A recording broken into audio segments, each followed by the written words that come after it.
नमस्कार. शासन जरा यूट्यूब चॅनल खूप खूप स्वागत आहे. तर आजच्या व्हिडिओमध्ये आपण पाहणार आहोत सेवानिवृत्त कर्मचाऱ्यांसाठी आताच्या घडीची सर्वात महत्त्वाची बातमी.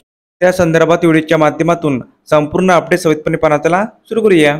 सरकारी अधिकारी आणि कर्मचारी त्याचबरोबर पेन्शनधारकांच्या बाबतीत आताची काही प्रमुख घडामोडी या व्हिडिओच्या माध्यमातून सविस्तरपणे पाहूया. वेतन त्रुटी निवारण समिती अहवाल. महाराष्ट्र राज्य शासन सेवेतील अधिकारी आणि कर्मचाऱ्यांच्या 7व्या वेतन आयोगामध्ये असणाऱ्या वेतन त्रुटी दूर करण्याकरिता न्यायालयाच्या निर्देशाने गठीत करण्यात आलेल्या समितीने अहवाल राज्य शासनाकडे सादर केलेला आहे. सदर अहवालास लवकर राज्य सरकारकडून मंजुरी दिली जाईल. त्यानंतर वेतन त्रुटी असणाऱ्या पदांना सुधारित वेतन श्रेणी लागू करण्यात येणार आहे. राज्य कर्मचाऱ्यांचे प्रलंबित प्रश्न.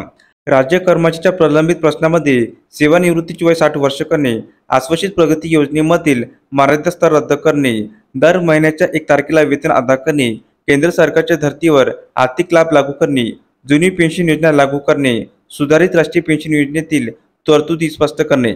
महागाई भत्ता वाढ. केंद्र सरकारने नुकतेच जानेवारी 2025 पासून महागाई भत्त्यामध्ये 2% वाढ लागू करण्यात आली आहे. सदर डी वाढ राज्य कर्मचाऱ्यांना लागू होण्यासाठी आणखी 3 ते 4 महिने वाट पाहावी लागणार आहे. केंद्र शासनाच्या धर्तीवर दिनांक 1/1/25 पासून वाढीव 2% महागाई भत्ता हे सप्टेंबर महिन्याच्या अखेरपर्यंत लागू करण्यात येईल. पेन्शनधारक. राज्यातील पेन्शनधारकांच्या बाबतीत पेन्शनमध्ये 8व्या वेतन आयोगानुसार पेन्शन वाढ करण्याची मागणी केली जात आहे. तसेच पेन्शन काढण्यासाठी एटीएम सुविधा, बँकिंग सुविधा उपलब्ध करून देण्याची मागणी केली जात आहे. त्या अनुषंगाने सरकारकडून लवकरच निर्णय घेतला जाणार आहे. तर अशा प्रकारे सरकारी कर्मचारी आणि पेन्शनधारकांसाठी अति महत्त्वाची बातमी या व्हिडिओच्या माध्यमातून आपण पाहिली आहे.